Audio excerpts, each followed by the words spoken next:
हाय viewers, SMD poultry farming की update डालने में बेशक थोड़ी देर हो गई।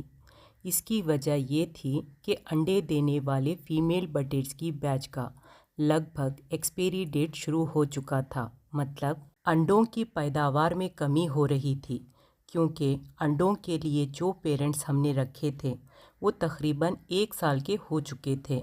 अंडे तो आ रहे थे, लेकिन 50% कम आ रहे थे। यानी हमें हर हफ्ते 6000 से लेकर 8000 के बीच अंडों की ज़रूरत होती है, और उन 6 से लेकर 8000 अंडों में से तकरीबन 70% से लेकर 75% अंडों से चूज़े निकलते हैं। इसलिए हम पेरेंट बर्ड्स की बैच चेंज करने में लगे थे।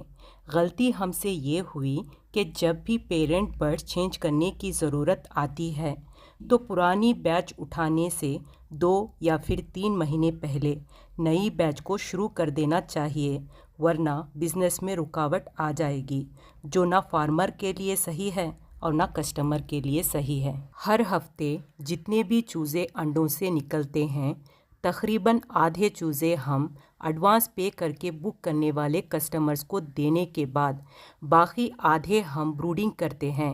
खाने लायक होने तक 30 से लेकर 40 दिन ग्रो करते हैं और अपने रेगुलर कस्टमर्स की ज़रूरत के हिसाब से उनको सेल करते हैं। कुछ कस्टमर्स की मांग होती है कि उन्हें साइज़ या वज़न से ज़्यादा फ़र्क नहीं पड़ता, लेकिन कीमत थोड़ी कम हो, तो उन कस्टमर्स के हिसाब से उन्हें बटेर 25 से लेकर 30 दिन के हम दे देते हैं।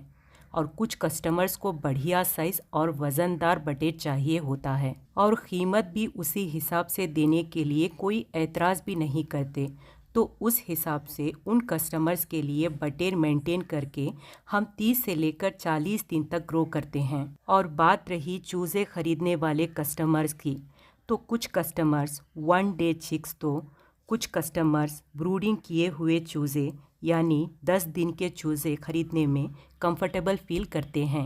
और जब भी कस्टमर्स कमेंट करके हमसे बटेर प्राइस पूछते हैं, तो इसीलिए हम एक कंफर्म प्राइस या कीमत नहीं बोल पाते, क्योंकि जब भी हमारे पास खाने लायक बटेर मौजूद होते हैं तो वो बटेर कितने दिन के हैं, यानी 25 दिन के, 30 दिन के या 35 दिन के या फिर 40 दिन के, इस पर डिपेंड करता है बटेर का प्राइस। ज़्यादातर जिस तरह फीड के प्राइस में बदलाव देखने को मिलता है, उसी हिसाब से 1 या 2 रुपये इन बटेर की कीमत कम या ज़्यादा देखने को मिलती है।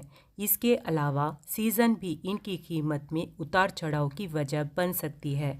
यानी जब समर सीज़न चलता है तो अच्छी खासी धूप ब्रूडिंग के खर्च को थोड़ा ही सही लेकिन कम करती है, और जब बात विंटर सीज़न की होती है तो ब्रूडिंग का खर्च 2 गुना या फिर 3 गुना भी ज़्यादा हो सकता है, और ब्रूडिंग के मामले में मेहनत भी बेशुमार करनी पड़ती है। और इसके अलावा साथ साथ हर सीज़न में अलग अलग तरह के एहतियात लेनी होती हैं। ब्रूडिंग से लेकर फीडिंग और ड्रिंकिंग करने के मामले में भी कुछ बदलाव लाजिम हो जाते हैं। जो भी हो, बटेर का एमआरपी प्राइस नहीं होता। कई वजूहात हैं जो बार बार इनकी कीमत बदलने की वजह बनती हैं। खैर, अब तो नए पेरेंट बर्ड्स की शुरुआत पहले की तरह अच्छे से हो चुकी है। ओके वीवर्स, इस वीडियो को अपना कीमती वक्त देने का बेहद शुक्रिया।